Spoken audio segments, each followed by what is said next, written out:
Well, first of all, thank you so much, Willoughby and Josie and Dan and the whole Cheetah House team for inviting me. I mentioned this in the piece, but Cheetah House was so critical for my own process. Really, it was a turning point when I found Cheetah House. So it's really an honor to give back and to share my experience. So thank you all for being here today. And, when I enter these spaces, I typically like to start by saying the things that I wish that I needed to hear when I first entered these spaces. So just in case anyone needs to hear it today, you're not alone. What happened to you isn't rare, not your fault. And I hope you're surrounding yourself with people who do not have a stake in making meaning of your experience for you. You're the only one who can make meaning. So those are the things I needed to hear when I first arrived at Cheetah House, and I'm sure you're all hearing them since you're here. So I thought today what I would do, as Willoughby mentioned, the anchor for this conversation today is really this long form piece that I published last fall in the Harvard Divinity Bulletin. So I thought today what I would do is talk about, for those of you who haven't read the piece, and even those of you who have, I'll give a little bit more detail and context about my story, what actually happened. Spoiler alert, so part of my advice actually is if you're publishing your story is being very discerning about talking about it once it's published. I've mostly turned down invitations to talk about this piece because I feel like I wrote it, I have nothing to add. But given this audience and how how important you all are and important this space is, I'm going to add a little bit more detail that's not in the piece in terms of my experience, what led to it, and what happened, because that's really important for this conversation of deciding to write about it. So I'll give a little bit more flavor for what actually happened. And then I'll talk about the piece itself, sort of the questions I'm reckoning with in it, my objectives for writing it, kind of, sort of what I was hoping to achieve, as well as reactions to it and lessons I learned from putting myself out there in the world. And then hopefully we'll leave enough time for Q&A at the end, because I really want this to be a conversation. So my story, okay. As Willoughby mentioned, I have this delightful, rare, wonderful experience of having had this kind of conjunct adverse event that in my mind now is not attributable just to psychedelics or just to meditation, but both. So in 2018, I was living in Washington, D.C. and had a very fancy, important job, and was very depressed and desperate for some sort of modality or treatment for that depression. And a friend of mine told me about a clinical trial at Johns Hopkins using psilocybin to treat depression. And for those of you who don't know, psilocybin is the active compound in so-called magic mushrooms.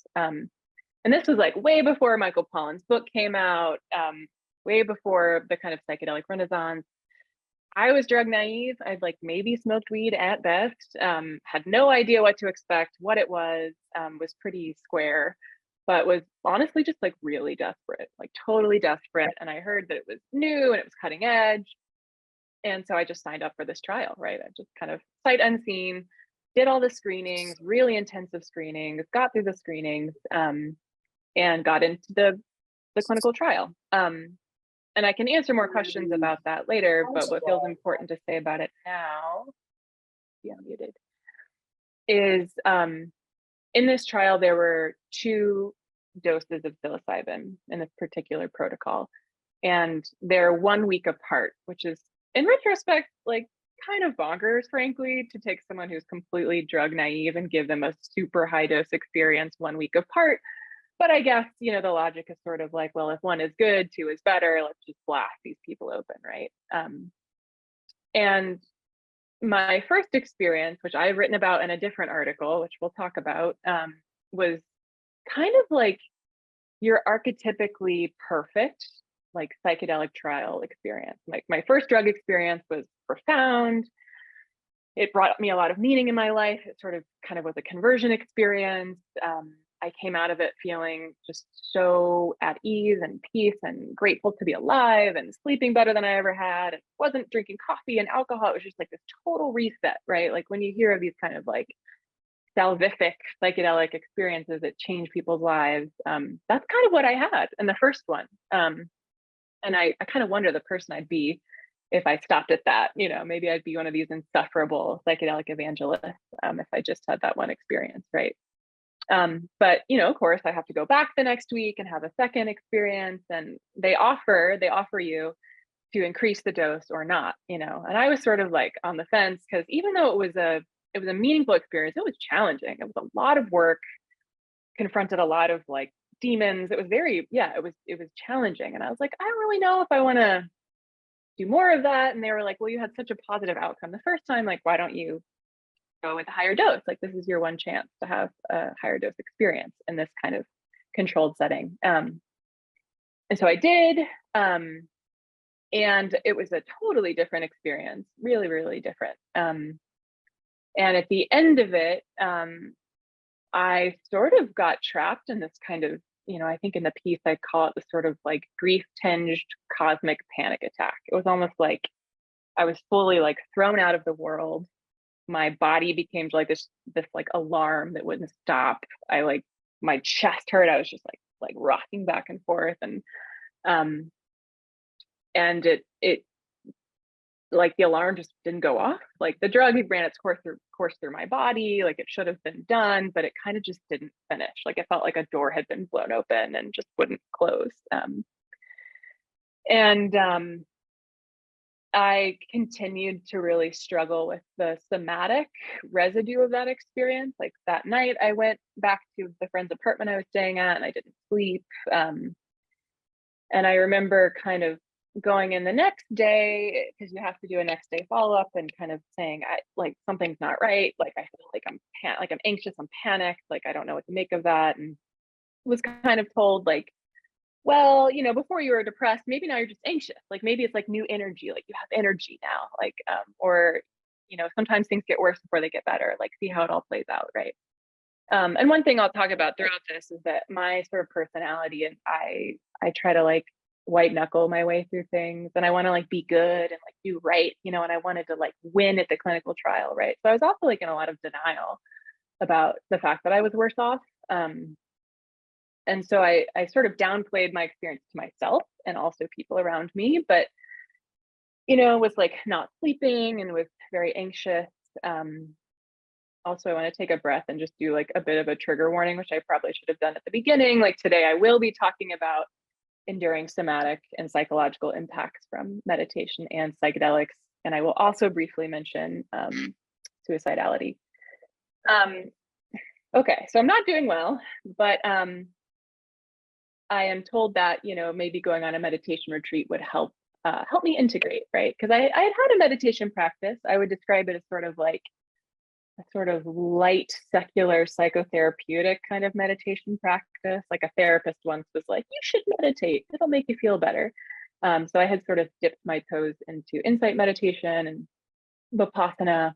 And I decided that, maybe what I need is just to go sit in silence for, 8 days, and that will help shut this door. Like whatever got opened, whatever kind of wires got frayed, if I just sit in silence, that'll help. And, my guides told me, yeah, we really think that'll be helpful for you to integrate, this big word integration that we hear often of these experiences. So I went on a 8-day silent retreat. It was an insight retreat in Virginia outside Washington, D.C. And basically like it kind of just amplified everything that I was already experiencing. So the panic, the sleeplessness, if someone like sneezed in the Zendo, I would jump, just like totally hyper aroused constantly, crying constantly, just like really dysregulated. And all of this kind of happened at a transitional point in my life. I had been planning to leave my job, go to grad school here in Cambridge. I started a program here at MIT that I'd been accepted to, but kind of just continued to decompensate and had to leave my program. And the whole time was kind of just like, I got to fix this. Like if I just keep meditating more, maybe if I do more psychedelics, and people kept telling me, things have to get worse before they get better, or you're having a spiritual awakening. And it was really, it just tells you something about me. So when I left my degree program and took some time to really work through this, I was volunteering at a center that teaches mindfulness to patients at Cambridge hospitals. So I decided, even though meditation had kind of screwed me up, that I wanted to like teach other people how to meditate. And it was at the center that someone told me about Willoughby's work and gave me a video of a lecture she'd given, and I watched it and I was like, oh my God, oh, wow, okay, yeah, like I'm totally dysregulated, it's not my fault. This happens to other people. And it was really a moment of intense reckoning to realize that, you know, I wasn't alone, I wasn't okay, and it wasn't my fault. And that sort of started this process of meaning making. I couldn't really make meaning until I got out of the denial that I was in. So a couple things happened in between. Let's see, that was 2018, 2019, when I dropped out of my program at MIT to really work on these issues, to get therapy, to get somatic experiencing, to start trying to sleep again, until I published this article in 2024. One of those things was that, and sort of one of the things that eventually motivated me to write about this was that I was asked to give testimony often as someone who'd received psychedelic therapy. And I did. I gave really powerful, positive testimony for psychedelics. And I kind of ignored my second experience. I sort of focused on the first experience as though I could treat it alone. And so I was being invited more and more to talk about psychedelics in a positive way, and they were becoming very popular. And I just started to feel more and more uneasy. Like, what do I do with the fact that I actually was messed up by this? And I don't know how to say that. And it's unpopular to say that. How do I, I really started to feel like I wasn't in integrity, and that my positive testimony was being used to support something that I was worried might go on to harm other people. And the other thing that happened was I, I decided to go to divinity school, maybe because all of the I was so obsessed with making sense of what had happened to me, which seemed very metaphysical and spiritual, that I decided to kind of pivot my whole life to look at these questions of, these kind of technologies and practices of transcendence and their risks and their benefits, right? And I took a class my first semester on suffering and evil. And it was mostly focused on Western thought, the really kind of Judeo-Christian thought. But I had this light bulb moment because the class focused on this question that has really haunted Judeo-Christian religion for a long time, which is, if God is all powerful, if God is all good, if God is all knowing, why does suffering happen? Like, why does evil and suffering happen? We can't square those things. And in the class, we talked about some of the ways people try to justify this, right? Like, oh, suffering is like a gift that God gives us so that we can become better people. Or suffering's not really suffering, it's just that we can't see the bigger picture. And I realized that that rhetoric was exactly the same rhetoric that I had experienced both from the meditation and the psychedelic community. Obviously, they weren't talking about God, but it was sort of like, oh, you get the trip you need, not the trip you want, or this bad experience is sort of a way to realize good. It's an awakening of some kind. You're sort of just having this opening. And I do remember once in a Cheetah House group meeting, Willoughby said this thing that was so powerful, that was like, something like, in the meditation community, like, meditation doesn't fail people. People fail meditation. That's what we're told, right? Like, if something happens to you, it's your fault. It's not the meditation's fault. And it made me realize that really, like, in the psychedelic community and to some degree the mindfulness community, there was sort of this deification going on. Like, psychedelics can never do any harm. Meditation can never do any harm. And that impulse is like as old as time, right? That kind of narrative, discursive impulse is as old as time. And so that really gave me the frame for what I wanted to say in the piece. Which I'll talk about in a moment. Sort of, wow, let's all take a step back here, because the ways in which we're justifying harms that have been done kind of speak to an agenda that we may not be aware of, which is to kind of absolve these things of guilt. And why are we doing that? Like, what stake do we have in doing that? Okay. So in the 4 years between the kind of inciting experience of the trial and the meditation retreat and deciding to write this piece, I think the first thing I want to say is I was writing the whole time for myself. Like I was writing the whole time, completely raw, completely incoherent at times, completely desperate at times. I think this is my own kind of recommendation, my own experience, but like before I ever could write for an audience, I had to write for myself first.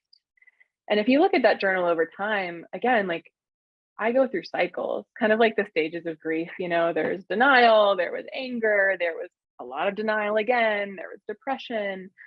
And so what you don't see behind that public piece is the like many and many, many, many pages and many years of writing that took me to that point. And I realized that as I was writing about this experience again and again, it needed to only be for me. Like it really had to only be for me, in part because it was so raw that I think that in some ways it would have been irresponsible to expose people to that rawness, too triggering, too much of my own sort of internal process. And so I think before even thinking about an audience or writing for other people, I would strongly encourage you to write for yourself. That's the one thing I want to say. So the article itself is called A Theological Reckoning with Bad Trips. And as I mentioned, the inspiration, what really kind of gave me the conceptual hook for it was this class on suffering and evil, and then realizing that, this kind of rhetoric that we get in psychedelics, you get the trip you need, not the trip you want. And in meditation, that meditation can do no harm, is a sort of like recapitulation of this, very, very old impulse to exonerate kind of God in the instance of Judeo-Christian religion, but in this case, exonerate psychedelics or meditation. And I sort of argue that if we are going to be honest about the full potential of something like psychedelics, as well as meditation, but that's a little bit further ahead in terms of being popularized and being medicalized. If we are going to be honest about it, we have to look at both the positive and therapeutic experiences, as well as the other experiences. And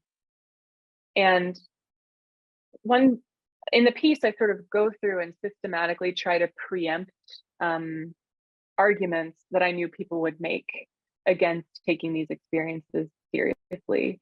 One of the main arguments that I hear again and again against kind of taking bad trips seriously is that, oh, those only happen in like recreational settings, or those only happen when someone has a pre-existing vulnerability, like they have a family history of schizophrenia or a family history of bipolar. And so in some ways I felt really uniquely positioned to say, actually, that's not true, because I was rigorously screened for this clinical trial. I had this sort of like Cadillac of experiences. I was given so much preparation advice, professional guides, and basically saying that like, you can't just dismiss what happens as some sort of statistical outlier or a fluke that resulted in some pre-existing vulnerability, because it happened to me and it's happening to many other people. So I tried to sort of preempt the temptation, and this happens in meditation too, to say, well, there's something wrong with the person, or there's something wrong with the setting. It's not the drug, it's not meditation, it's something wrong in the setting. So we have to sort of like actually step back and say, no, apparently these bad experiences are an inherent potentiality whose risk cannot be fully controlled for. Therefore, we have to fully reckon with them. And in the piece, I also talk about there's a deep history in the psychedelic movement, in particular in the 60s, of actually intentionally causing bad trips as a therapeutic mechanism. There was a very famous underground therapist named Salvador Roquette, who went on to train many of the people who have now trained guides who are in clinical trials. And he would sort of take people and, put them in a room, give them multiple drugs, show them really graphic videos of war and other things, and play really loud music. And the idea was sort of like to break down their ego. And he was sort of very much working in the lineage of Freud. So in the piece, I sort of show this unspoken lineage, if you will, within psychedelic medicine that sort of actually says, well, even if you do breaking down is good. Like breaking down is part of this therapeutic process. So again, I'm trying in this piece to kind of like unpack the unspoken, or unpack these historical trends that are still very much operating in psychedelics today. One thing in the piece, and a reaction of a few people who read it, actually more than a few, I remember actually my Zen teacher, my current teacher, and we'll talk about, I am meditating again, we can talk about that. He was like, you kind of disappear in the piece. Like you start the piece saying that you had this experience, and then you sort of exit stage left and you introduce other people throughout history who've had bad experiences. So in the piece, I bring in like Jean-Paul Sartre, who had a complete breakdown after doing mescaline and saw crabs. He was haunted by crabs. He was like stalked by crabs in his field of vision. And I bring in kind of famous people throughout history. One of them got cut, actually, Terence McKenna, who people think of as like the psychonaut par excellence.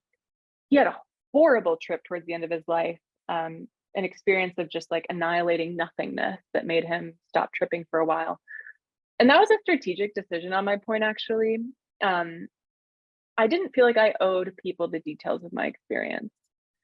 And who am I? I'm just some random woman in my 30s, but it felt like a strategic move on my part to kind of marshal these historical stories, again, to this whole like, oh, that doesn't happen, or it only happens to crazy people, or it only happens when there's something wrong in the setting, or it only happens like Burning Man. So part of my strategic choice was like, I'm not going to, like, I'll give you little bits and pieces of what happened to me, but that's not where the work is happening. Like, I'm not, because I knew there would be people who would take the opportunity to like pick apart what had happened to me, and I didn't want to give them that. So throughout the piece, I sort of transitioned from here's what happened to me, here's some of the responses when that happened, look, it happened to other people. And that was kind of a stylistic and strategic choice on my part. I also talk in the piece about, again, about kind of psychedelics and meditation. And I really felt like it was important to lift up the work of Willoughby and the work of Cheetah House as a sort of cautionary tale of what might happen with the mainstreaming of psychedelics. And in the piece, and given my sort of now my training in religious studies, I sort of frame it as, meditation originally was a sort of kind of elite practice, frankly, of like virtuoso monks who were held in community. And now we're just kind of letting anyone do it via an app. And again, some good things can come from that, but we also know that many bad things come from it. And also those bad things are not talked about. And, can we look at what's happened in meditation and kind of, understand that the same thing might happen, the same thing will happen when psychedelics are popularized. Psychedelics traditionally have been oftentimes a religious kind of sacrament in indigenous traditions, held in deep community. They're not something you do very often. So I tried to really draw out that parallel, like, look, there are perils to these really intense transcendent practices. And we kind of have to take seriously that people will be harmed, and we don't know how many people will be harmed because we're not talking about it. We're not talking about it at all, even though in the psychedelic community, there's this sort of rhetoric that like the transcendent experience is what heals you. Like the transcendent and the mystical is the healing aspect of this. It's not like an antidepressant. It's a mystical experience. So we have to be honest about, if we look throughout, the history of mystical experiences, that some of those screwed people up. Like people have been screwed up through mystical experiences. And to that point, I bring in not just things like Zen sickness, which I think most people are relatively familiar with. Zen sickness was popularized by the 18th century monk Hakuin Zenji. But I also bring in stories like in Judaism, there's this wonderful tale of parties in the Hekhalot literature where 4 rabbis go to meet God. And I just love this story so much, because the odds are like not good. Like 4 go to meet God. 1 becomes a heretic. He just like renounces his faith. 1 goes insane. 1 drops dead on the spot, and only 1 comes back affirmed in his faith. And my whole point being like, look, if the psychedelic movement is gonna kind of like claim the religious and the spiritual, it has to honor the fact that religious and spiritual traditions have caution. Like, 75% of people in the Hekhalot literature like had something bad to them if they went to go meet God. So we have to be honest about the risks there. So yeah, it was really strategic on my part, I think, to try to, in this article, not just write a long form detailed piece about this is what happened to me, these are the symptoms I had, these are the support groups and the therapeutic modalities and the medications that helped me. I think my intention was really to help the psychedelic community in particular ask new questions. Like, how do we ask new questions about bad trips? Like, how do we abandon this old rhetoric that all bad trips are good? And like, how do we be a little bit critical about what's behind that impulse to justify or disregard or explain away bad experiences? And I think more than that, more than like helping people ask new questions, I just wanted to create space for anyone who felt like they were alone. So I'm gonna say one more thing about like why I decided to write this piece, and then I'll say like 3 big things I've learned and some reactions I've received, if that's okay. And then hopefully we'll have time left for questions. One thing I didn't mention about how this piece came about, so it actually was originally a talk. I was asked to give a talk at Esalen, who some of you may know. It's like the mothership of the kind of New Age movement. It's this beautiful retreat center in Big Sur in California. And I was asked to go to a closed door meeting on psychedelics. So it was a confidential meeting with scholars and practitioners and religious leaders to talk about psychedelics. And I was invited really at the height of this kind of internal crisis I was having of like, okay, I've said some good things publicly about psychedelics. That's not the whole story. Like, and it felt safe to me that this was a confidential meeting, and a small meeting of people I respected. And so I thought, if I can't say it here, where can I say it? And so this began originally as remarks that I gave at this meeting at Esalen. And after I gave it, one of the people who was there came up to me and said, like, wow, thank you. Also, like, he's very important in the psychedelic world. And at the time he was having conversations with the state of Oregon. So some of you may know that Oregon is, legalizing psychedelic therapy, psilocybin therapy. And he was like, I keep trying to talk to them about adverse events, how they're monitoring them, how likely they are. And I'm just wondering, like, would you be comfortable with me sharing your story with them? Like, I really need something, like I need a piece, I need an article, I need something that will really help invite them into this. And at first I said no. I was like, no. Like, it felt like writing this was the hardest thing I'd ever done. Like, a lot of late nights, a lot of crying, like a lot of crying. When I read it at Esalen, I cried. I was a complete mess. And I was like, no. And I just felt embarrassed that my name had been publicly associated with a positive story. So I said no. And then like 3 other people from that meeting were like, I really think you should publish this. Like, I think it would be meaningful. We're at this important moment in the psychedelic conversation, where decisions are being made about policy. And I think having this out in the world could be really helpful. And so I asked a dear friend of mine, and actually my academic advisor who was at that meeting, I said, where could I publish this that would treat it with care, that would allow me to keep the frame of it and not force me into like not force me into a more clickbaity or like personally disclosive mode.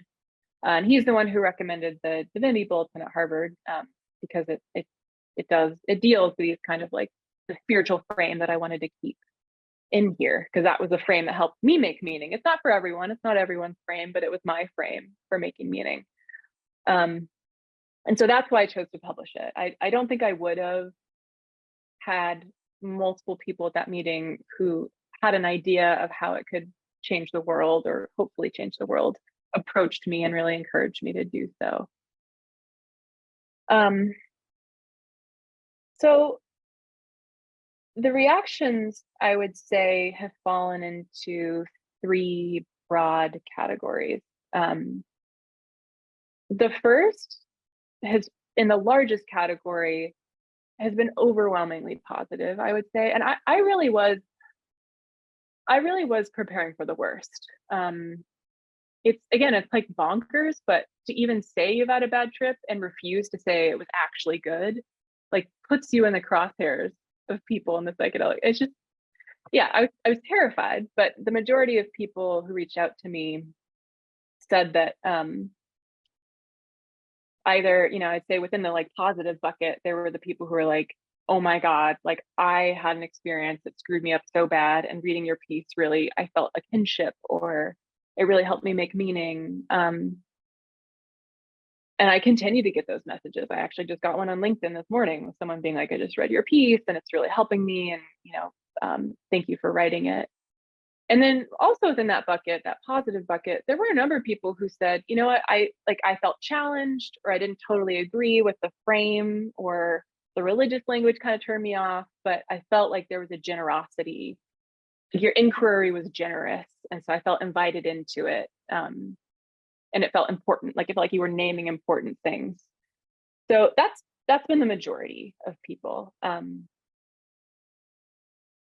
The second category is so predictable.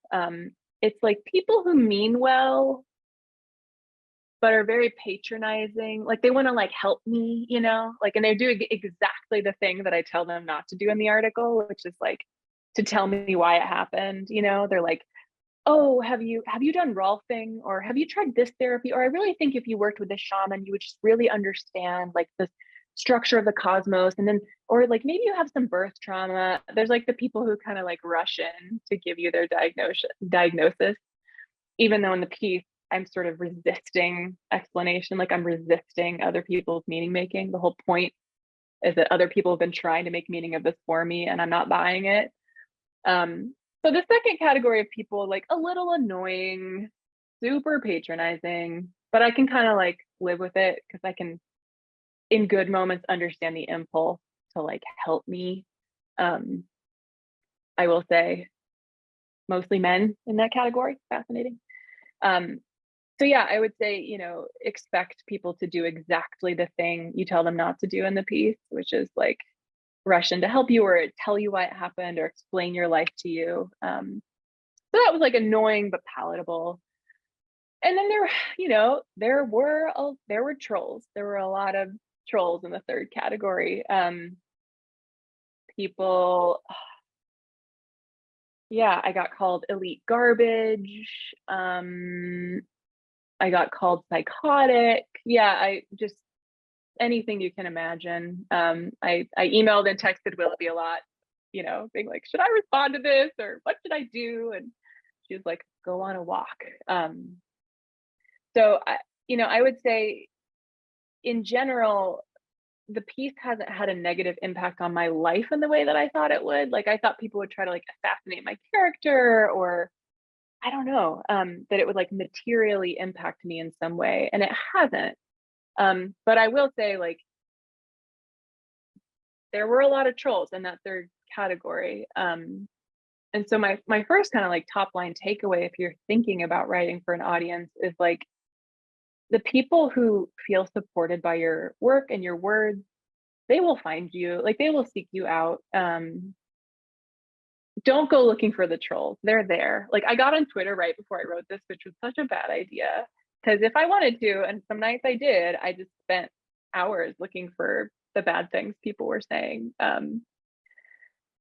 not recommended. Like, go on a walk, whatever. Yeah, and again, I think one thing that helped me when I was thinking about how and if to engage these reactions was just to remind myself of my objectives writing in the piece. Again, my objectives, like, help other people who don't feel seen and heard feel seen and heard, and then invite people into new questions. And so I could be like, my goal wasn't to convert anyone. I'm not going to change anyone's mind.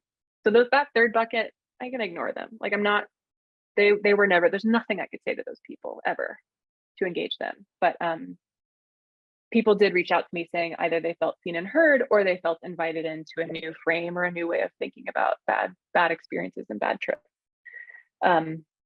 So the people who feel supported will find you. Don't go looking for the trolls. They will always be there. Yeah, I think another kind of takeaway, and I mentioned this early, is, write first and foremost for yourself. Like, you are your own audience, and there may be, it may take years. It took me 4 years, like 4 years, to get to a place where I wasn't in the experience, like, because for the first 2.5 years, I was writing from a place of activation, just constantly activated. And I needed to write from that place at times, but that was not writing for an audience. And that's fine. No one will ever see that, but I needed it. So write for yourself first and foremost, and be clear on your objectives when you do finally decide to write for an audience, and let those objectives determine things like the outlet that you're writing for. I knew I wanted to keep this more kind of sort of intellectual, sort of, religious studies frame. And so that's why I chose the outlet that I did. And know that if you're going to publish with an outlet rather than like on your own blog or on Medium, you may work with an editor who may push you. When I wrote about my positive trip for a different magazine, the editor really pushed me to be more disclosive, to be more personal.